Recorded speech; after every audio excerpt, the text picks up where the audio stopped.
mujizat dari kesepakatan.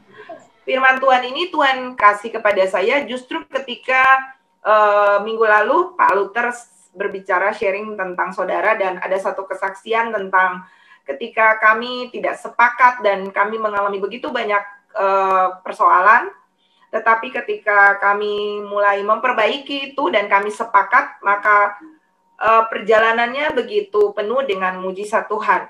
Nah, lalu itu semakin kuat di hati saya, dan saya menemukan bukan cuma kami, tapi ada banyak testimoni dari orang-orang yang ketika mereka sepakat, maka mereka mengalami begitu banyak mujizat. Nah, Tuhan ajarkan saya, ini yang saya mau bagikan bagi Bapak Ibu malam ini.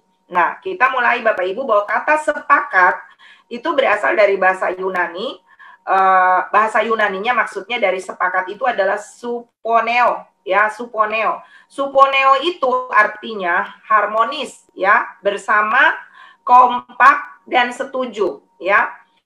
Seperti sebuah orkestra yang terdiri dari berbagai alat musik, ya, ada biola, ada trompet, ada drum, ada piano, dan alat-alat musik ini tentunya tidak seragam, ya, mereka beragam. Cara bermainnya, nadanya juga ada yang mayor, ada yang minor, dan justru itu menciptakan sebuah keindahan, ya. Artinya sepakat itu tidak harus seragam, ya Bapak Ibu. Sepakat itu tidak harus sama. Kita boleh beragam, tetapi kita boleh satu hati, ya, kompak, ya. Dan di dalam dunia bisnis, maka yang disebut sepakat itu adalah deal, terjadi persetujuan. Kita tekan kontrak dan kita katakan, oke, saya setuju untuk membangun bisnis bersama kamu, untuk menandatangani sebuah persetujuan untuk menjalankan sebuah bisnis. Seperti itu ya, Bapak Ibu ya. Nah, kalau kita bicara tentang sepakat, artinya kompak, setuju, dan deal. Nah, pertanyaannya, sepakat untuk apa? Gitu kan?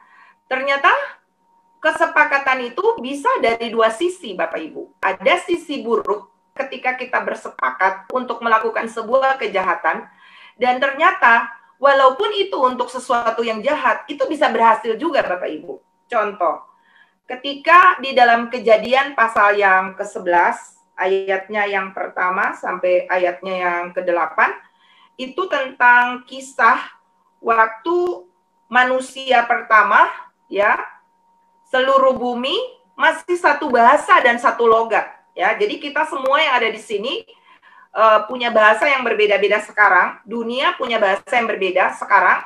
Itu diawali dari sebuah peristiwa yang terjadi di sebuah daerah yang namanya Babel, ya Bapak Ibu. Kita baca ayat Kejadian 11 ayat 1 sampai ayat yang ke-9. Saya baca buat Bapak Ibu.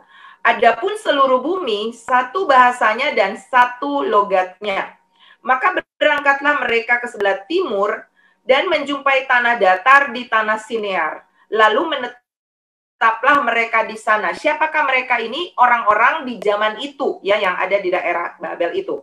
Ayat 3 berkata, mereka berkata seorang kepada yang lain, marilah kita membuat batu bata dan membakarnya baik-baik. Lalu bata itulah dipakai mereka sebagai batu dan tergala-gala sebagai tanah liat.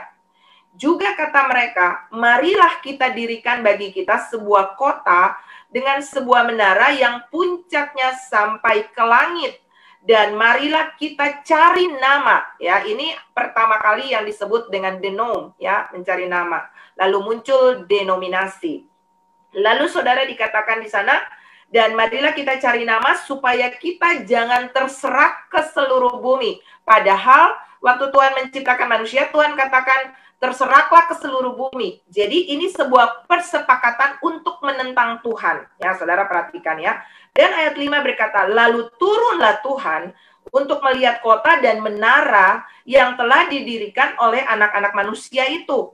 Dan ia berfirman, mereka ini satu bangsa dengan satu bahasa untuk semuanya.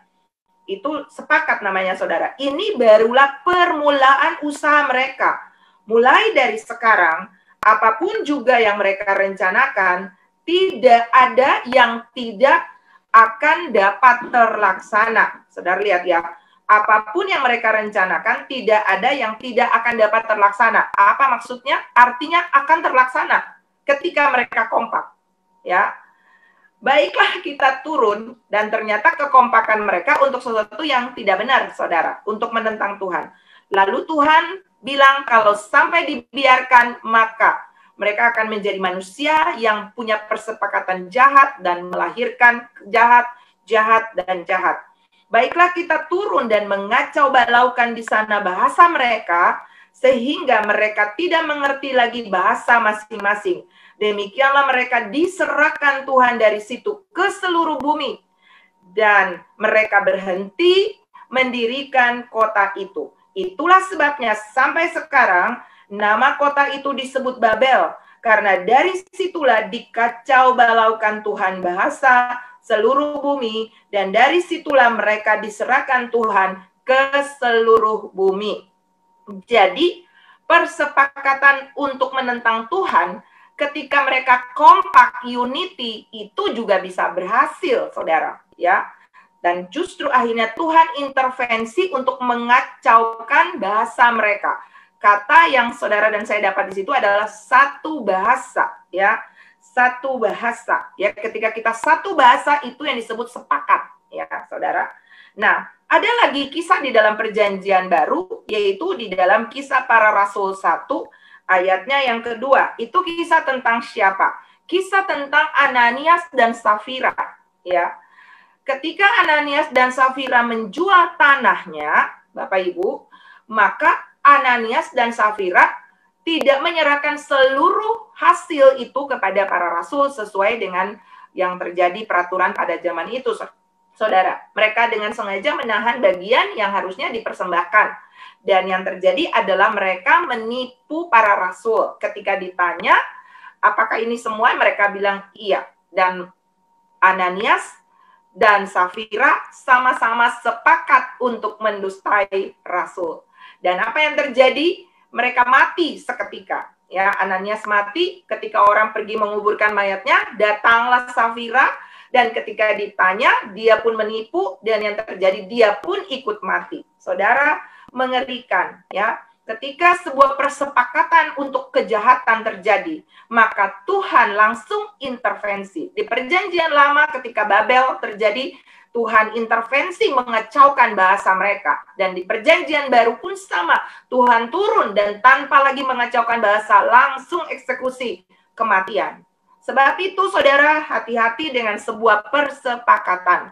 Tapi malam hari ini, saya tidak sedang berbicara tentang persepakatan gelap. Persepakatan gelap adalah persepakatan dengan iblis, ya.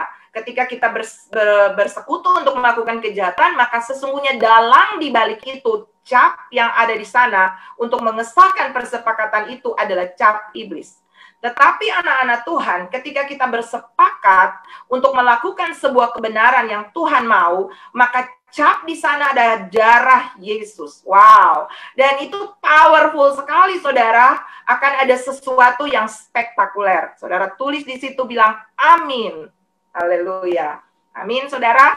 Sebuah persepakatan dengan darah Yesus sebagai meterainya, iblis pun kalang kabut. Nanti kita akan belajar malam hari ini, saudara. Jadi kita sepakat malam ini bahwa yang saya mau bagikan buat Bapak Ibu adalah persepakatan untuk kebenaran. Setuju dengan Tuhan, dan cap kesepakatan itu, perjanjian, deal itu adalah darah Yesus. Ya.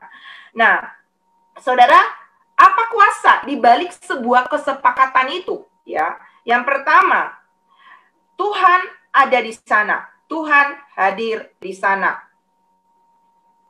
Kita lihat itu di dalam Matius pasal yang ke-18, ayatnya yang ke-20.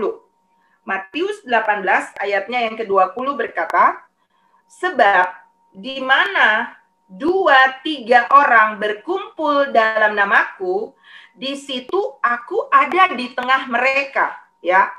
Terjemahan bahasa Inggrisnya berkata bahwa 2 or more people come together to speak to me because they believe in me, I am there with them. Artinya bahwa ketika 2 orang atau lebih datang bersama berbicara kepadaku, karena ini alasannya, mereka bukan melawan aku, tapi mereka percaya kepadaku, maka aku ada di tengah-tengah mereka. Wow, kalau Tuhan hadir, saudara, apa sih yang nggak mungkin bagi saudara? Bagi Tuhan tidak ada yang mustahil. Dan bagi orang yang percaya, yang mau melibatkan Tuhan, menyatakan dirinya di tengah-tengahnya, mau untuk menerima kehadiran Tuhan, maka bagi dia pun, kata firman Tuhan, tidak ada yang mustahil. Wow. Berarti kita adalah orang-orang yang bisa mengalami peristiwa-peristiwa natural, tapi kita pun akan mengalami peristiwa-peristiwa supranatural. Kenapa? Karena sang supranatural, yaitu Tuhan yang adalah perkasa, ajaib, penuh kuasa, penuh mujizat, dan dia adalah sang mujizat itu sendiri ada di dalam saudara. Apa sih yang nggak mungkin bagi Tuhan? Maka itu pun ada bagi setiap anak-anaknya. Amin, saudara. Haleluya. Nah, jadi catatan yang ditulis di sana juga dari terjemahan tadi adalah begini. Orang harus meminta hal-hal yang benar dari Tuhan. Itu pasti hal-hal yang Tuhan ingin berikan kepada mereka. Jadi, ketika saudara menyelaraskan kehendakmu dengan kehendak Tuhan, maka Tuhan akan intervensi apapun yang menjadi kebutuhan saudara. Bukan lagi tentang I will, atau bukan lagi tentang, bukan lagi tentang free will kita, tetapi tentang yang Tuhan mau, God's will buat saudara dan saya. Haleluya. Nah, ketika Tuhan hadir di tengah-tengah kita, maka sesuatu pasti terjadi. Saudara, ada begitu banyak cerita kalau Bapak Ibu mau bersaksi. Saya punya pengalaman perjalanan bersama dengan Tuhan. Mujizat-mujizat kreatif yang wow. Sakit yang tiba-tiba sembuh. Saya vertigo bertahun-tahun tapi bisa sembuh. Saya insomnia nggak bisa tidur dan sembuh. Lutut kanan saya yang tadinya nggak bisa berdiri, tapi akhirnya bisa tiba-tiba sembuh. Itu benar-benar bukan tentang suplemen, bukan tentang makanan, minuman, tapi tentang Tuhan yang luar biasa. Dan Bapak Ibu bisa bersaksi. Kemarin Pak Luther kasih sebuah kesaksian tentang sebuah Bapak atau Ibu, apakah ada di sini, bagaimana berdoa dan kepada yang akan dioperasi, kalau nggak salah anaknya ya. Dan ketika diperiksa, besoknya waktu mau diperiksa untuk dioperasi, benjolan yang ada di jantungnya itu sudah lenyap. Dokter menemukan itu dan dokter pun tercengang-cengang. Wow, itu karena apa? Karena kehadiran Tuhan. Haleluya, haleluya Bapak Ibu. Dan ketika kita sepakat 2-3 orang, maka Tuhan hadir. Dan kalau Tuhan hadir, maka hal yang kedua terjadi. Mujizat itu kita alami. Apa mujizat? Mujizat adalah apa yang menjadi kerinduan di hati Bapak Ibu. Doa yang selama ini saudara berdoa, pengen punya anak, saudara pengen disembuhkan Tuhan, saudara pengen hutangnya lunas, saudara pengen usahanya diberkati, yang belum punya pekerjaan mendapat pekerjaan, itu kan menurut kita adalah sebuah mujizat. Sesungguhnya lebih daripada mujizat itu adalah nama saudara dan saya tercatat di dalam kitab kehidupan. Karena apapun yang kita punya di dunia ini akan kita tinggalkan. Kita sedang menuju sesuatu yang namanya keabadian. Sebab itu pastikan bahwa kita tidak hanya mengejar kesembuhan sesaat, kita tidak hanya mengejar kekayaan sesaat, tapi kita mengejar yang namanya kesembuhan kekal. Artinya jiwa kita akan selamat. Jiwa kita punya kepastian hidup bersama dengan Tuhan. Dan kita memiliki yang namanya kepastian hidup kekal bersama dengan Tuhan. Nah, kita lihat di dalam Matius 18 ayat yang ke-19 dikatakan di sana.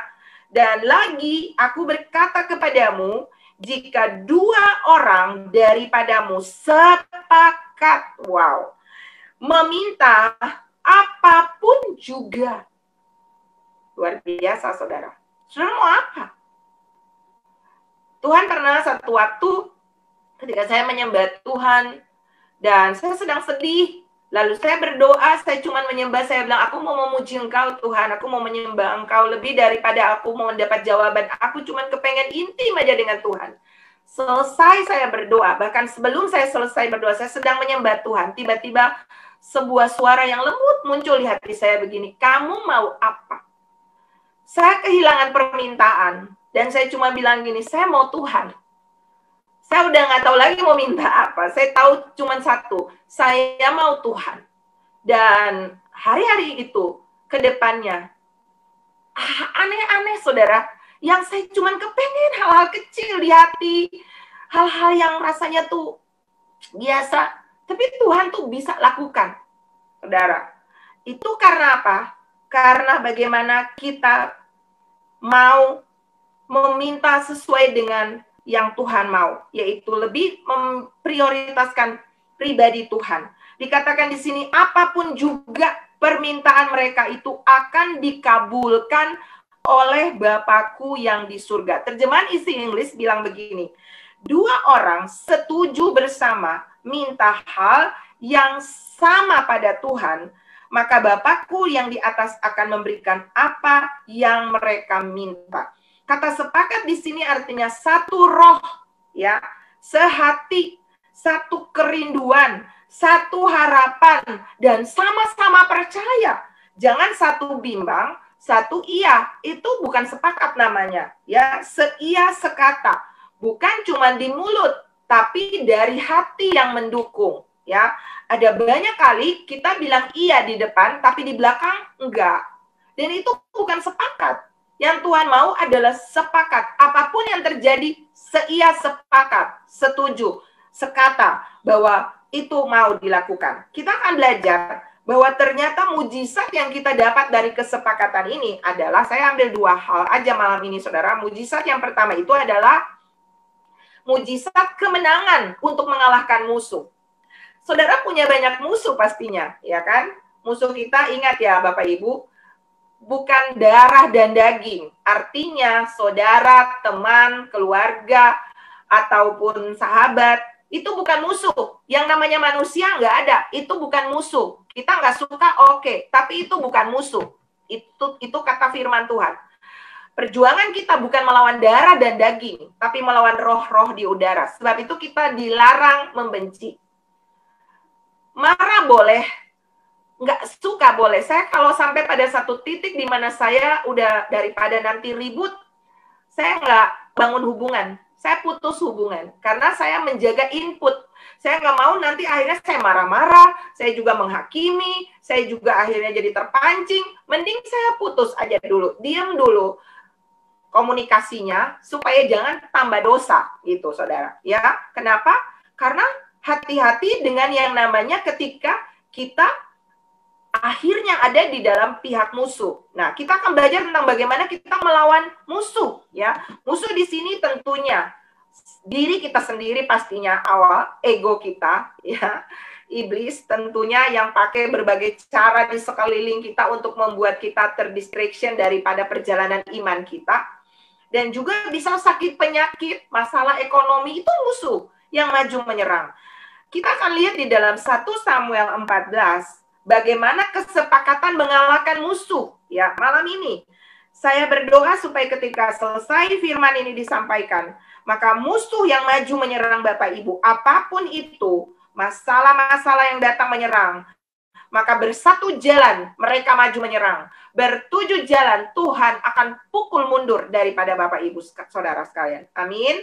Kita lihat di dalam 1 Samuel 14 ayat 6, 8, 10, 12, dan 15. Ya, saya baca ayatnya yang ke-6. Ini peristiwa tentang bagaimana bangsa Israel dikepung oleh bangsa Filistin. Mau diserang, ya Bapak Ibu. Lalu mereka terjepit, ya. Mereka terjepit sampai yang punya senjata itu cuman Yonatan, anak Saul, raja, dan dia, dan papanya. Ya, semua kekurangan senjata, bayangkan saudara. Tetapi Yonatan bersama dengan bujangnya bersepakat. Saya baca ayatnya, ayat 6. Berkatalah Yonatan kepada bujang pembawa senjatanya itu, mari kita menyeberang ke dekat pasukan pengawal orang-orang yang tidak bersunat ini. Maksudnya orang Filistin. Mungkin Tuhan akan bertindak untuk kita. Sebab bagi Tuhan tidak sukar untuk menolong, baik dengan banyak orang maupun dengan sedikit orang. Katakan amin. Ya, kalau saudara punya musuh, tidak perlu banyak orang. Saudara sendiri Tapi saudara, dengan Tuhan itu mayoritas loh. Kita sedikit, tapi kita bersama dengan Tuhan itu mayoritas. Itu pemenang sejati, ya. Tidak sukar untuk menolong, baik dengan banyak orang maupun dengan sedikit orang. Ayat 7. Lalu jawab pembawa senjata itu kepadanya, lakukanlah niat hatimu itu. Sungguh aku sepakat. Wow. Ketika suami bilang A dan istri bilang oke, aku sepakat. Ketika istri bilang A dan suami bilang aku sepakat, maka saudara akan melihat luar biasa seperti apa yang terjadi bagi Jonatan dan bujangnya. Ayat 10. Tetapi ayat 7. Lalu jawab pembawa senjata itu kepadanya, lakukanlah niat hatimu itu, sungguh aku sepakat. Kata Yonatan, perhatikan, kita menyeberang ke dekat orang-orang itu dan memperlihatkan diri kepada mereka. Ini strategi yang mereka pakai. Apa yang mereka lakukan? Yonatan bilang begini, kalau ketika kita menunjukkan diri dan orang-orang Filistin itu bilang, kita akan turun ke situ, kalian jangan naik kemari, ya, maka itu bukan. Tetapi ketika mereka bilang begini, naiklah, ya, maka dikatakan di sini ketika mereka bilang, naiklah kemari, ayat 10, maka kita akan naik. Sebab kalau demikian, ini dia minta tanda, saudara. Kalau demikian, Tuhan telah, bukan akan loh. Wow, ini perkataan iman, saudara. Tuhan telah menyerahkan mereka ke dalam tangan kita. Itulah tandanya bagi kita. Wow.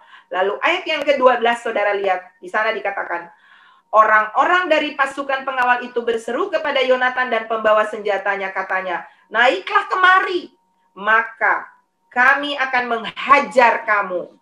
Lalu kata Yonatan kepada pembawa senjatanya, naiklah mengikuti aku, sebab Tuhan telah, sekali lagi, kata yang dipakai bukan akan, tetapi telah. Itu perkataan iman. Makanya, saudara, kalau didoakan, Pak Luther selalu bilang, sudah sembuh. Bayangkan sudah sembuh. Afirmasikan itu dengan perkataan, maka itu real, jadi kenyataan. Langit dan bumi diciptakan dengan firman Tuhan. Firman Tuhan menciptakan dari yang tidak ada menjadi ada. Dari yang tidak teratur menjadi teratur. Apalagi cuman apa persoalan yang sedang saudara dan saya hadapi. Tidak sukar untuk Tuhan menolong. Dengan pertolongan manusia atau tanpa, Tuhan bisa melakukannya bagi saudara. Lalu mereka naik mengikuti, Yonatan bilang naik, sebab Tuhan telah menyerahkan mereka ke dalam tangan orang Israel. Saudara lihat ayatnya yang ke-13. Maka naiklah Yonatan merangkak ke atas. Wow, ini luar biasa, saudara, ya. Ini sebuah perjuangan yang tidak takut mati. Dengan diikuti oleh pembawa senjata. Ini orang yang sepakat itu seia sekata, satu maju, dua-dua maju. Kalau pembawa senjata mundur, mungkin belum tentu mereka bisa mendapat kemenangan. Tapi karena dua-dua kompak, ya saudara, orang-orang itu dikatakan di sana dengan diikuti oleh pembawa senjatanya. Orang-orang itu tewas terparang oleh Yonatan, sedang pembawa senjatanya membunuh mereka dari belakang. Wow, mereka berdua bergerilya melawan ratusan musuh, saudara. Kekalahan yang pertama ini yang ditimbulkan Yonatan dan pembawa senjatanya itu besarnya kira-kira 20 orang dalam jarak kira-kira setengah alur dari sepembajakan ladang. Lalu timbullah kegentaran di perkemahan. Wow. Di padang dan di antara seluruh rakyat. Juga pasukan pengawal dan penjara-penjara itu gentar dan bumi gemetar. Astaga. Sehingga menjadi kegentaran yang dari Allah. Luar biasa, saudara. Dan Alkitab mencatat bahwa orang Israel memperoleh kemenangan karena kesepakatan daripada dua orang, yaitu Yonatan dan bujangnya. Suatu yang sangat powerful ketika kita mau bersepakat, seia sekata, setuju, punya tujuan yang sama, dan mau percaya bersama seperti kata firman Tuhan. Ketika dua orang sepakat datang, Karena mereka percaya kepadaku, lalu mereka bicara kepadaku, aku pasti akan menjawab doa mereka. Saya punya sebuah kisah, saudara, satu ketika seorang ibu datang kepada saya. Dia sedang ada dalam pergumulan, di mana suaminya akan menceraikan dia, dan didukung oleh seluruh keluarganya. Karena suaminya itu tinggal di daerah lain bekerja, dan istrinya ini harus tinggal di kota lain.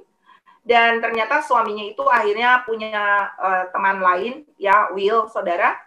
Dan akhirnya keluarganya menurut istrinya ini mungkin kena pelet begitu ya. Sehingga seluruh keluarganya pun ikut mendukung untuk mereka bercerai. Singkat cerita, barangnya, anak-anaknya sudah diambil karena itu adalah anak dari bukan dengan istri ini. Istrinya yang pertama udah meninggal, lalu menikah dengan istri ini, dan istri ini mengurus anak-anaknya. Tetapi kemudian akhirnya anak-anaknya itu pun diambil, dan istri ini sudah tidak punya apa-apa lagi, rumah pun akan diambil, dan singkat cerita mereka akan bercerai. Ketika ibu itu datang kepada saya, dia bilang, "Ibu, saya minta bantu doa." Lalu saya bilang, kita sepakat, kita pakai firman Tuhan yang tadi saya baca buat saudara di dalam Matius 18 ayat 19-20. Saya bilang, ibu, kita sepakat berjuang untuk keluarga ibu. Ini musuh yang harus kita lawan, roh perceraian. Dan saya katakan bahwa suami ibu akan kembali kepada ibu karena apa yang dipersatukan Tuhan tidak dapat diceraikan oleh manusia. Ibu mau? Iya, saya sepakat. Kita berdua sepakat.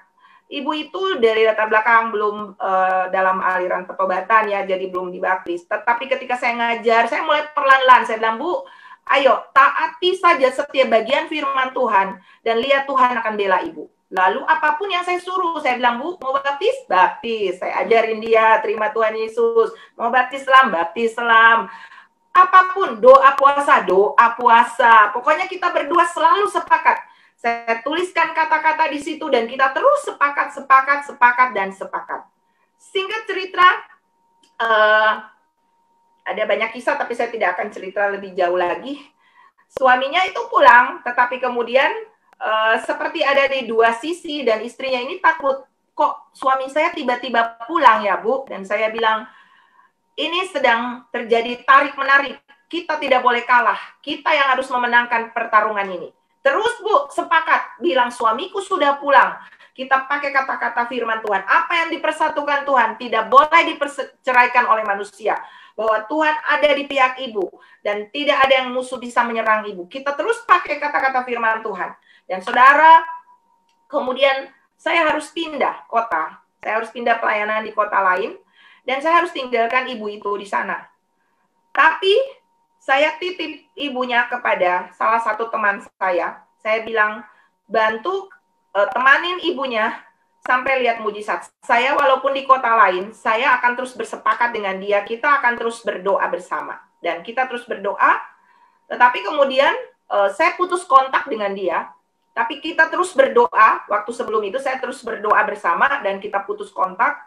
Singkat cerita, saya sudah tidak tahu kabar lagi, berdoanya tapi tidak bersama lagi. Dan 1 tahun kemudian, saya kembali ke kota itu, pelayanan bersama dengan suami saya. Diundang ke sana. Dan waktu di altar call, waktu suami saya altar call, orang-orang maju ke depan, mau didoakan.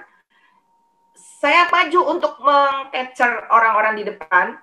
Dan tiba-tiba ada seseorang yang memeluk saya dari belakang, dan saya saya kaget, saya balik muka, ibunya nangis, dan dia bilang begini, doa kita dijawab Tuhan, Bu.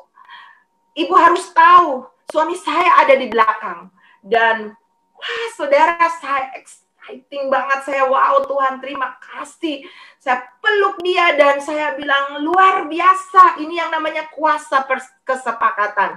Dan akhirnya mereka nggak jadi cerai, ceritanya panjang, saya nggak cerita sama saudara, tapi ceritanya tuh wow, bagaimana Tuhan membuat hal-hal yang spektakuler. Bahkan hari yang kita mulai sepakat, itu udah di pengadilan untuk talak terakhir, untuk udah putusan cerai. Ibunya pun udah awalnya hopeless, dia bilang udah nggak mungkin Bu, semua udah beres, tanda tangan apa segala macam, hakim-hakim segala macam udah. Saya bilang kita berjuang tidak dengan manusia dan semua cara hukum, kita sedang berjuang dengan Tuhan yang adalah pemilik rumah tangga ibu. Dan dia sudah mengesahkan bahwa ibu dan bapak harus dipisahkan hanya oleh maut. Kita katakan tidak ada yang boleh memisahkan kalian, cuma maut. Dan itu benar-benar terjadi ketika dia bilang, saya sepakat dengan ibu. Ibu percaya, jangan ragu sedikit pun, yakin. Bayangkan keluarga ibu pulih, bayangkan suami ibu pulang, bayangkan utuh lagi keluarga ibu. Dan saya sangat bersyukur, saya sangat bangga dengan Tuhan yang luar biasa yang membela anak-anaknya. Dan hari ini ibu itu rukun bersama dengan suami. Tepuk tangan bagi Tuhan Yesus, saudara. Ya, dahsyat, kuasa dari kesepakatan. Ya, kita bisa menang atas musuh perceraian. Kita bisa menang atas itu. Yang kedua, saudara, kuasa daripada persepakatan itu adalah berkat Tuhan akan diperintahkan. Saya mau tanya, boleh Bapak Ibu lambaikan tangan atau tulis amin di situ. Berapa banyak Bapak Ibu sih yang mau diberkati? Amin. Saudara mau diberkati? Haleluya. Berkat itu ada di yang namanya kesepakatan. Sepakat itu kan bisa terjadi ketika kita unity, ketika kita bersatu, ketika kita kompak, ketika kita sekata, seia sekata. Nah, saudara, Mazmur 133 ayatnya yang pertama sampai ayatnya yang ketiga, ini kan ayat yang kita sudah sering baca. Saya mau nyanyi buat Bapak Ibu lagunya. Jadi Bapak Ibu juga yang belum tahu, coba ikut ya. Sungguh alangkah baiknya, sungguh alangkah indahnya, bila saudara semua hidup rukun bersama. Nyanyi sama-sama. Sungguh alangkah baiknya, sungguh alangkah indahnya, bila saudara semua hidup rukun bersama. Seperti minyak di kepala Harun yang kejauh dan jubahnya turun, seperti embun yang dari Hermon mengalir ke bukit Sion. Sebab kesanalah Allah meminta, ada berkat-berkatnya tak curang, serta memberikan kehidupan untuk selama-lamanya. Amin. Saudara, Mazmur 133 itu tentang persaudaraan yang rukun, ya. Dan persaudaraan yang rukun itu bisa terjadi kalau sepakat, ya. Dikatakan di sana sungguh alangkah baik dan indah. Jadi, ketika kita mau untuk menerima berkat, kita hidup dalam kesepakatan, maka hal pertama itu adalah pastinya Tuhan harus melihat ada keindahan di dalam rumah kita. Suami dan istri harus kompak, sayang, apa kabar, terima kasih, maaf, saya mengampuni. Itu adalah bahasa-bahasa yang harus biasa di dalam rumah tangga. Ya, kadang-kadang kalau kita sama orang tuh kita bisa terima kasih Pak, terima kasih Bu. Tapi kalau sama istri kita dikasih minuman, rasanya emang tugas lo kan jadi istri itu. Padahal kan yang namanya keindahan, kesatuan, kasih sayang, itu kan harus terima kasih sayang ketika kita dibelikan apa. Kami melatih anak-anak ketika kita pergi kemana-mana, habis makan. Walaupun papa mamanya yang traktir, mereka harus biasakan untuk bilang, makasih mama, makasih papa. Kalau naik mobil pun, ketika siapapun yang menyetir, turun dari mobil, terima kasih tante, terima kasih om. Atau terima kasih papa mama atau adik kakak, siapapun itu bahasa-bahasa keindahan untuk sebuah kesatuan. Kita saling menghargai. Ketika ada yang salah, biasakanlah untuk maaf, ya. Dan belajar untuk menerima juga bahwa kita tuh bisa salah gitu loh. Kadang-kadang kita terlalu mencoba untuk membenarkan diri dan akhirnya terjadi yang namanya pertengkaran, ya. Ini sering terjadi di dalam keluarga. Dan itu penghalang untuk berkat-berkat Tuhan. Jadi di dalam kesatuan itu ada keindahan, ya. Makanya dikatakan alangkah baik dan indahnya, ya. Dilihat dari mana? Dari matanya Tuhan. Tuhan harus menemukan keindahan. Kadang-kadang kalau anak-anak saya ribut, saya suka bilang begini, jangan ribut, nanti Tuhan udah kirim berkat di depan, tapi ketika dengar ribut di dalam, berkatnya dikirim balik lagi. Jadi kita nggak dapat dong. Ya, saya suka bercandain mereka seperti itu. Lalu dikatakan di sana, seperti minyak yang mengalir dari kepala Harun. Harun ini gambaran imam, ya, dari kepala keluarga. Imam itu adalah kepala keluarga. Di dalam gereja adalah hamba Tuhan, tapi di dalam keluarga adalah bapak, ya saudara. Nah, itu mengalir, itu berbicara tentang apa? Pengurapan. Pengurapan adalah Roh Kudus yang mengalir di dalam keluarga, ya. Ketika ada Roh Kudus di tengah-tengah keluarga, maka Tuhan betah tinggal di sana. Karena ketika Roh Kudus ada di tengah-tengah kita, maka yang ada kita akan hidup dipimpin oleh Roh Kudus. Bukan lagi tentang saya mau, free will saya, tapi apa yang Tuhan mau. Jadi keluarga itu ketika ada minyak yang mengalir, maka di sana itu kita akan memprioritaskan apa yang Tuhan mau, yang menyenangkan hati Tuhan. Berkali-kali saya selalu bilang sama anak-anak saya, kamu boleh bangun dan tidak sarapan pagi, tapi jangan pernah tidak berdoa pagi, apalagi membaca Alkitab. Itu sesuatu yang makanan pagi, dan itu dilatih oleh ibu saya. Dan ini adalah bagian untuk kita benar-benar mengizinkan Roh Kudus itu memenuhi seluruh kehidupan kita. Lalu dikatakan di sana, seperti embun yang dari Hermon mengalir ke Bukit Sion. Itu berbicara tentang apa? Itu berbicara tentang pengurapan yang tanpa batas, berkat yang tanpa batas, yang dialirkan dari Bukit Hermon. Saudara tahu tidak? Bukit Hermon itu jaraknya itu dari Yerusalem atau Bukit Sion, itu jauh banget. Itu katanya tuh sekitar kurang lebih 600 km. Nah, sesuatu yang nggak masuk akal. Di Suriah, mereka di kaki Gunung Hermon itu, mereka membuat dam-dam raksasa untuk menerima aliran air dari Bukit Hermon. Tapi saya beritahu buat saudara, sampai hari ini, dia tidak terisi. Tetapi, air dari Bukit Hermon itu, walaupun jaraknya jauh ke Bukit Sion, dia mengalir ke sana. Kenapa bisa? Perintah Tuhan. Tuhan memerintahkan. Jadi saudara mau kerja banting tulang, saudara mau bikin apapun, sehebat apapun saudara punya kepintaran, tapi kalau Tuhan tidak memerintahkan, itu kosong seperti dam Surya. Tapi kalau saudara tidur sekalipun, kata firman Tuhan, Tuhan memberkati yang dicintainya pada waktu tidur. Wow. Artinya, sepertinya kita bikin apa? Karya kita tuh sedikit banget. Kita harus memang tetap bekerja. Tangan yang rajin menjadikan kaya. Orang malas nggak boleh dikasih makan. Itu kata firman.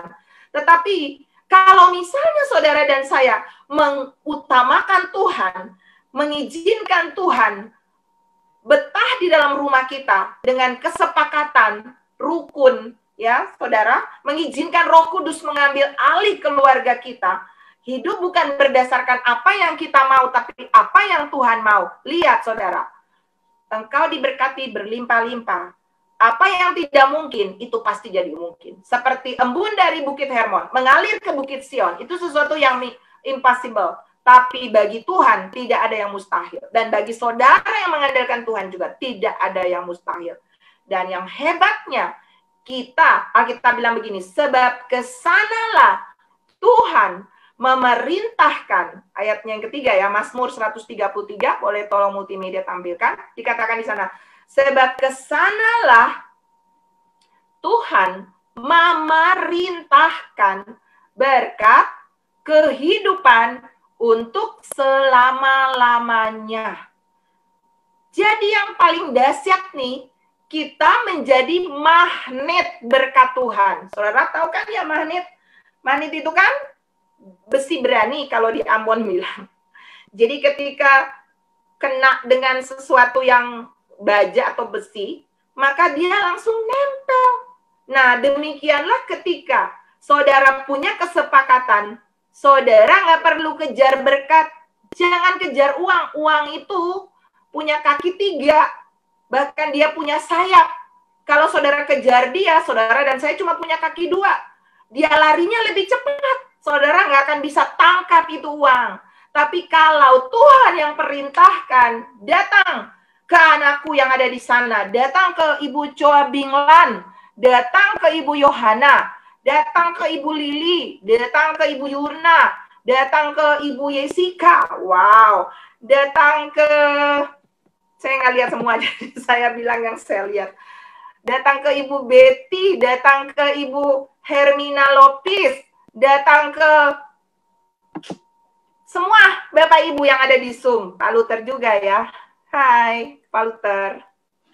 Nah, jadi kalau Tuhan yang memerintahkan berkat datang, saudara lagi bobo cantik, berkatnya udah OTW. Wow, katakan wow dulu dong saudara, haleluya. Jadi Tuhan yang memerintahkan, bukan cuma berkat. Berkat itu kan saudara pikir, duit, ya kan? Apalagi dapat jodoh, apalagi berkat. Apa yang menjadi bayangan saudara tentang berkat? Tapi tidak cuma sekedar berkat-berkat finansial untuk saudara dan saya hidup di dunia. Yang lebih dahsyat lagi dikatakan, berkat kehidupan. Dikatakan di dalam terjemahan isi Inggrisnya begini, Tuhan telah mengatakan bahwa itu adalah tempat yang baik untuk dikunjungi. Selalu akan ada kehidupan di sana. Wah, saya temukan ayat ini, saya bilang dahsyat, sangat dahsyat. Tuhan mengatakan itu tempat yang baik untuk dikunjungi. Untuk dikunjungi siapa? Dikunjungi Tuhan. Waktu Tuhan datang, berkat-berkatnya nyusul. Saudara tahu, akan diberkati, Tuhan perintahkan datang, saudara nggak perlu minta-minta, kesembuhan nggak perlu minta-minta, datang sendiri buat Bapak Ibu malam ini, amin, dahsyat, haleluya saudara. Nah, dikatakan berkat kehidupan untuk selamanya, berkat di sini saudara, saya cari tahu di sini, berkat kehidupan itu, saya cari tahu kehidupan itu dalam terjemahan bahasa Inggrisnya itu adalah everlasting, eternity, dan juga unending future. Apa tuh bicara tentang apa? Bicara tentang keabadian, kehidupan kekal. Bukan cuma hidup selama kita ada di dunia, yang ada orang yang meninggal umur 20, 50, ada orang yang meninggal 70, ada orang yang meninggal 100 tahun. Ya, berapapun umur yang kita hidupi di dunia, tapi pasti berakhir. Tapi yang disebutkan di dalam ayat 3, berkat kehidupan. Kehidupan ini adalah kehidupan kekal. Ada banyak orang yang akan mati, pasti mati, karena itu adalah bagian daripada upah dosa adalah maut. Tetapi bagi orang-orang yang ada di dalam kesepakatan, Tuhan memerintahkan berkat dan kehidupan, bukan cuma hidup di kini dan di sini, tapi juga hidup yang kekal. Itu juga akan datang menjadi bagian. Jadi kalau ditanya hari ini, kalau hari ini kita mati, tahu nggak kamu kemana? Banyak orang masih bilang begini, ya walahu alam, insya Allah, mudah-mudahan. Nggak ada. Di dalam kekristenan, orang-orang yang menerima berkat kehidupan, itu pasti, saya pasti ada dengan Tuhan. Tutup mata, buka mata, ada Yesus di sana. Kemarin Pak Luther sempat bicara tentang seorang yang, Pak Luther atau Ibu Yoma ya, bicara tentang seorang yang buta. Dan ketika dia ditanya, kalau kamu mau lagi, apakah kamu mau sembuh? Dia bilang, tidak. Kenapa? Karena dia mau. Orang pertama yang dia lihat, karena dia lahir buta. Dia bilang, saya nggak mau melihat.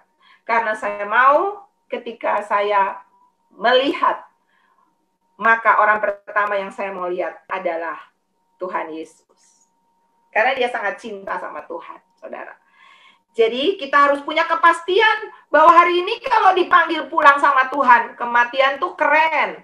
Kita ketemu dengan Tuhan. Bukan sesuatu yang menakutkan, tetapi sesuatu yang indah. Yang penting adalah kita mempersiapkan diri untuk keabadian itu. Dengan cara satu ini, saudara, hidup di dalam kesepakatan. Wow. Ya, saudara. Dan dikatakan di sini berkat kehidupan untuk selamanya. Tidak musiman. Ya, ada orang musim-musiman. On off gitu ya. Tapi yang Tuhan mau tidak. Selama-lamanya hidup dalam kesepakatan dan selama-lamanya juga menerima yang namanya supply dari surga. Kingdom supply dalam kehidupan saudara. Tanpa batas, tanpa musim. Sepanjang musim Tuhan akan memberkati saudara. Karenanya iblis tuh tahu bahwa wow, yang namanya sepakat tuh powerful banget. Sebab itu, sejak manusia pertama Adam dan Hawa pun, dia sudah coba hancurkan kesepakatan. Cara iblis hancurkan kesepakatan itu melalui apa, saudara? Dia mencoba untuk membuat saudara dan saya tuh curiga sama Tuhan. Jangan pernah curiga sama Tuhan. Kalau doa belum dijawab, kalau kita belum menerima apa yang kita mau, jangan kecewa, jangan buru-buru kecewa. Karena Tuhan sedang menyediakan hal yang terbaik buat saudara. Kalau kita mengalami penundaan, pernah ada khotbah dari Pak Luther itu adalah 1 kali penundaan, 2 kali Tuhan mau mujizat terjadi. Jadi kita harus bersyukur dalam segala situasi. Itu bukti kita sepakat. Nah, sepakat dengan siapa? Amos pasal 3 ayat 3 berkata, berjalankah 2 orang bersama jika mereka belum berjanji? Ya, jadi untuk kesepakatan maka harus ada yang namanya perjanjian kesepakatan, harus ada deal ya antara 2 pihak, ya kan saudara? Nah, berarti kita sepakat sama siapa dong? Ya, yang pertama kita sepakat dengan Tuhan, ya. Taati, cara sepakat dengan Tuhan itu apa? Taati maunya Tuhan. Maunya Tuhan apa? Di dalam firman. Kalau saudara tidak pernah baca firman, saudara nggak akan pernah tahu apa maunya Tuhan, ya. Makanya kalau saya konseling sama orang, apalagi itu anak-anak muda, maka saya akan ajarin mereka untuk bagaimana baca firman, hafal firman, bahkan saya minta mereka untuk bikin catatan-catatan harian dengan Tuhan. Itu suka saya, karena saya tahu firman itu sedang merubah kehidupan mereka, dan satu waktu nanti saya pasti akan menerima hasilnya, bagaimana mereka diubahkan oleh Tuhan, ya saudara. Nah, jadi sepakat dengan Tuhan, diri kita dulu sepakat dengan Tuhan, jangan dengan orang lain dulu, dengan Tuhan. Caranya apa? Setuju dengan Tuhan. Apapun yang Tuhan bilang, yes Lord. Apapun yang Tuhan bilang, yes Jesus. Apapun yang Tuhan bilang, I will. Nggak ada tuh pakai alasan, nggak ada excuse, nggak ada saudara. Yang ada adalah siap, itu prajurit yang Tuhan mau saudara dan saya lakukan. Amin. Saya bersyukur ya, ada banyak Bapak Ibu di sini yang saya juga mohon maaf, kadang-kadang saya memang kan tidak hanya saya yang biasa membuat schedule untuk konseling, dan kadang-kadang saya terlambat membuka, saya juga minta maaf karena saya juga banyak pekerjaan, jadi ada jam-jam khusus saya bisa membuka, tapi ada jam-jam khusus handphone tuh bahkan saya tidak bisa sentuh saudara ya. Saya harus masak, saya harus urus suami, saya harus urus anak-anak, jadi mohon maaf karena saya juga ibu rumah tangga, dan saya berterima kasih ada ibu-ibu yang ngerti ya. Nah, saya tuh melihat bahwa orang-orang yang dewasa tidak ngotot ya, contoh ya, ada salah satu saya tadi sudah minta izin, ada salah satu ibu di sini, namanya Cisyang ya, Ibu Cisyang dari Amerika. Nah, Ibu Cisyang ini pertama kali, ini kesaksian untuk menguatkan saudara juga bahwa ketika kita sepakat dengan Tuhan, Tuhan tuh tahu ngeberesin lebih daripada yang menurut kita tuh harus begini, harus begitu. Udah deh, Tuhan lebih pintar, kita nggak pintar-pintar amat kok. Ya. Ibu Cisyang ini minta tolong sama saya. Tolong saya mau konseling, Bu. Tapi dia minta hari Senin. Nah, hari Senin itu biasanya karena kita pelayanan hari Minggu full, hari Senin itu biasanya kita off. Kalau tidak darurat banget, misalnya orang sakit, itu saya tidak, kalau bisa tidak ada yang pelayanan di hari itu, saudara, hari Senin kan itu hari keluarga gitu ya. Nah, Jadi saya bilang, Bu, boleh nggak mundur hari Senin, hari lain? Nah, ibunya itu dengan santainya bilang, nggak apa-apa, Bu. Kalaupun belum juga tidak apa-apa. Kan kita juga tidak, maksudnya kita harus bergantung sama Tuhan. Jadi jangan juga hanya bergantung sama hamba Tuhan. Kalau memang belum bisa, ya nggak apa-apa gitu. Dengan santainya. Dan kita tetap berkomunikasi. Dia tidak marah ketika hari itu saya tidak mengizinkan untuk mendapat konseling.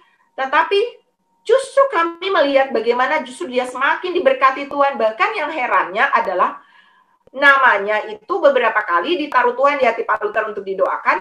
Bahkan bukan cuma nama yang satu itu. Dia kan punya nama Indonesia dan ada nama Chinese-nya.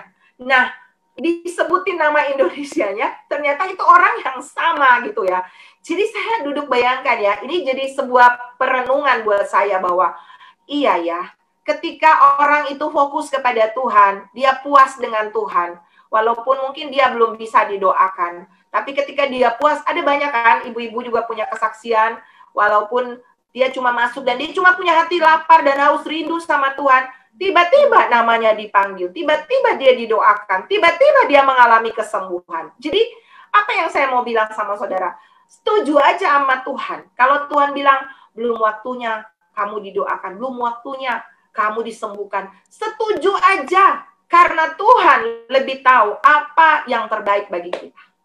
Lebih daripada kita tahu. Sama dengan jodoh, anak-anak muda yang ada di sini. Kalau saudara memilih jodoh, jangan pernah udah pilih lalu bawa ke Tuhan. Nih Tuhan, setujui ya, berkati ya. Tuhan bilang, oke, aku berkati. Tapi ketika Anda mengalami persoalan di depan, Tuhan bilang, lu yang pilih kan, jalanin sendiri. Tapi kalau kita minta Tuhan yang pilih, maka kita punya masalah pasti ada. Tapi ketika kita punya masalah, Tuhan bilang, mundur, saya yang akan bereskan buat kamu. Itu pengalaman saya berjalan dengan Tuhan. Saya dulu ketika jatuh cinta sama Tuhan, saya bilang, Tuhan, kalau orang itu nggak cinta engkau sama dengan saya nggak perlu nikah deh Tuhan. Dan Tuhan kirim suami saya, Pastor Luther, puji nama Tuhan. Ya saudara, jadi, dan kami punya banyak masalah. Kami bukan keluarga sempurna, saudara. Kami punya banyak masalah, saudara. Dengar kisah awal ketika saya bahkan pengen robek surat nikah. Karena kita dari keluarga yang berbeda, didikan berbeda, cara komunikasi berbeda. Dan menyatukan itu tuh tidak mudah, saudara. Tetapi karena Tuhan, saya mendapat ini sebuah kesimpulan. Karena Tuhan yang pilih, karena Tuhan yang persatukan, Tuhan bilang begini, setiap kali saya rasanya, wah ini kayaknya, aduh aku udah gak tahan begini dan begitu. Bukan suami saya tuh suka jontok, saya tidak saudara.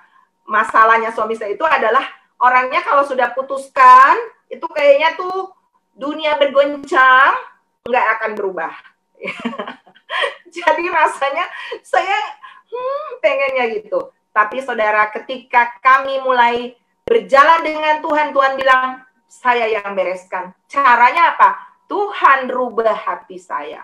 Lalu Tuhan rubah saya dulu, dan Tuhan juga rubah suami saya. Kita sama-sama berubah. Kita tidak saling ingin merubah, tapi kita merubah diri kita sendiri. Prioritasnya Tuhan yang happy, bukan tentang kita. Bukan tentang free will kita, bukan tentang yang maunya saya, tapi apa yang Tuhan mau. Itu tandanya kita sepakat dengan Tuhan.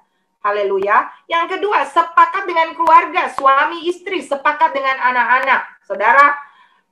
Saudara dengar kisahnya Pak Luther kemarin kan? Ketika kita membangun 3 tahun, bahkan 5, berapa tahun ya Pak? Berapa tahun kita membangun? Ada banyak hal yang kita tuh nggak sepakat. Ketika suami saya putuskan pakai tukang ini, saya bilang, aku nggak sejahtera, rasanya bukan. Tapi suami saya bilang, ini dari dikasih rekomendasi dari orang yang bisa dipercaya, bla bla bla. Dan saya mundur, saya nggak bisa. Dan apa yang terjadi? Kami mengalami penipuan berkali-kali. Bapak-bapak, saya mau bilang ya, istri tuh, maaf ya, punya indera ketujuh. Ya, itu kepekaan khusus yang rasanya perempuan miliki. Nah, belajar dengar mereka, karena kita juga penolong yang diutus Tuhan untuk menolong bapak-bapak, ya. Jadi kalau kita ngomong, dan suami saya berubah di di momen itu, saudara. Saya bersyukur sama Tuhan, akhirnya dia belajar untuk belajar sepakat. Kita mendengar apa yang Tuhan mau, dan dia dengar apa yang juga saya mau sampaikan. Ya, tapi kita juga istri, nggak usah ngotot. Kalau suami nggak mau, doa aja. Ngerinya, nanti Tuhan yang langsung berurusan sama bapak-bapak, ya kan? Tapi nggak apa-apa, selama kita berjalan dengan Tuhan dalam kesepakatan. Dan apa yang terjadi? Yang tertunda pembangunan sekian tahun, dalam bulan justru pandemi ini, orang pikir bangun gereja di zaman COVID.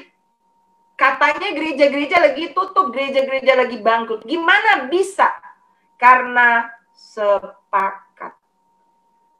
Pelayanan ini, saudara, healing and recovery, dibangun dari sebuah kesepakatan. Waktu kami terlockdown di Jakarta, tinggal di apartemen sempit. Kami nggak bisa keluar, kami nggak punya mobil di sana. Kami dengan berdua anak, jadi kita berempat di apartemen di Jakarta, saudara. Rasanya bosan, nggak boleh keluar. Kan, saudara, dari awal pandemi itu kita udah ada di Jakarta. Dan apa yang kita mau bikin? Lalu Tuhan taruh untuk pelayanan healing and recovery. Setiap kali ada pelayanan atau mau pelayanan, kita berempat berpelukan, kita nangis, Tuhan, kami mau jadi berkat buat jiwa-jiwa. Kami nggak mau menangisi situasi kami yang terlockdown. Kami mau berdiri tiap hari. Saya di apartemen, lantai berapa saya? Lantai berapa? 25. Saudara, saya berdiri di atas dan saya melepaskan berkat buat Jakarta. Saya memberkati Jakarta, Tuhan. Biarlah itu pandemi cepat berakhir. Tapi belum berakhir. Kita masih tetap terkunci di lantai 25. Tapi justru di lantai itulah healing and recovery ini tercipta. Tuhan ciptakan melalui kita. Dan saudara-saudara ada bersama dengan kita di tempat ini. Kita saling support satu dengan yang lain, ya. Saudara punya kehadiran juga memberikan inspirasi buat saya melalui kesaksian Bapak Ibu itu juga memberi semangat bahwa Tuhan itu dahsyat. Salah satunya tadi yang saya saksikan tentang Ibu Cisyang yang akhirnya Tuhan juga memberkati dia dengan luar biasa. Jadi kesepakatan itu penting, saudara, ya. Kesepakatan di dalam gereja, di dalam komunitas. Kalau kita di Zoom ini sepakat, saya mau berdoa supaya saudara ada di kota mana, saudara bangun jejaring dengan kota itu, dengan teman-teman yang ada di sana, maka kuasa Tuhan akan terjadi. Kisah Para Rasul 1 ayat 14, ketika murid-murid bersehati, kumpul di loteng atas Yerusalem, mereka bertekun dan berdoa bersama, maka Roh Kudus turun. Saya mau kasih tahu ya buat Bapak Ibu, bahwa akhir zaman akan ada satu tanda yang luar biasa, bukan cuma gempa, bukan cuma sakit penyakit, bukan cuma sampar, bukan cuma peperangan, bukan cuma nanti antikris akan berkuasa. Itu kan tanda-tanda yang menyeramkan, saudara. Tapi ada satu tanda yang membuat saya begitu semangat, exciting. Makanya hari-hari ini saya kepengen menginjil melalui medsos, kita kan nggak bisa keluar bebas, saudara. Tapi saudara bisa pakai medsos melalui handphone. Kenapa? Injilin. Kenapa? Akan ada satu tanda yang luar biasa sebelum kedatangan Tuhan adalah revival. Tulis di situ, saudara. Revival. Revival itu akan ada pemulihan besar-besar, pertobatan besar-besar yang akan melanda seluruh bumi. Dan Tuhan mau pakai setiap anak-anak Tuhan. Saudara jangan jadi penonton. Saudara harus menjadi pembuat sejarah. Saudara harus jadi orang-orang yang bergerak di tempatmu untuk menjangkau jiwa, memenangkan sebanyak mungkin jiwa-jiwa bagi kerajaan Tuhan. Dan ketika gereja bersatu, ketika saudara yang ada di sini, mungkin saudara yang ada di grup Speak the Word bersatu, maka saudara akan menjadi perpanjangan tangan Tuhan dimanapun saudara berada. Engkau akan membawa mujizat dan engkau adalah mujizat. Ketika engkau hadir, orang melihat mujizat melalui kehadiran. Itu hal sesuatu yang sangat saya rindukan dalam kehidupan saya, bahwa tangan ini akan menjadi tangan yang membawa mujizat bagi banyak orang. Dan ternyata saudara, penghalang untuk kita bisa menerima mujizat dan kesepakatan adalah apa, saudara? Bukan setan. Setan jangan suka disalah-salahin. Setan stres, saudara. Yang menjadi penghalang itu apa? Ego. Ego. Apa ego? Egois. Kepentingan daging, kepentingan diri sendiri, saudara. Kita nggak mau tunduk, kita nggak mau taat, ya. Kita nggak mau ikut apa yang maunya Tuhan. Dalam keluarga, istri mau sendiri, suami mau sendiri. Suami bilang, lu siapa? Mau ajar gua. Ya, laki-laki memang tidak mau diajarin. Tapi ada saat dia harus belajar dengar sama istri. Istri juga bilang, kamu siapa? Mau ajar-ajar saya. Lah, istri harus tunduk sama suami. Anak-anak mau punya mau. Bagaimana kita mau melihat berkat Tuhan diperintahkan datang ke sana? Jadi saudara, singkirkan penghalang ego kita. Dan yang menyebabkan ego, ada roh di baliknya, yaitu kesombongan. Dan Alkitab berkata, Tuhan sangat membenci orang yang sombong, tapi mengasihani orang yang rendah hati. Sepakat dengan Tuhan, sepakat dengan suami, istri, dan anak-anak, gandengan tangan, berdoa bersama. Saya kasih tahu buat Bapak Ibu, maka musuh yang maju menyerang engkau, bersatu jalan maju, bertujuh jalan, Tuhan akan pukul mereka mundur. Ketika kita satu hati, kita taat, bukti bahwa kita rendah hati, tapi kita juga punya ketulusan, kita bukan taat, iya, sepakat-sepakat, karena kita cuma mau menyenangkan sesaat, tapi mau menyenangkan Tuhan, maka saudara akan melihat bagaimana mujizat Tuhan akan datang dalam kehidupan.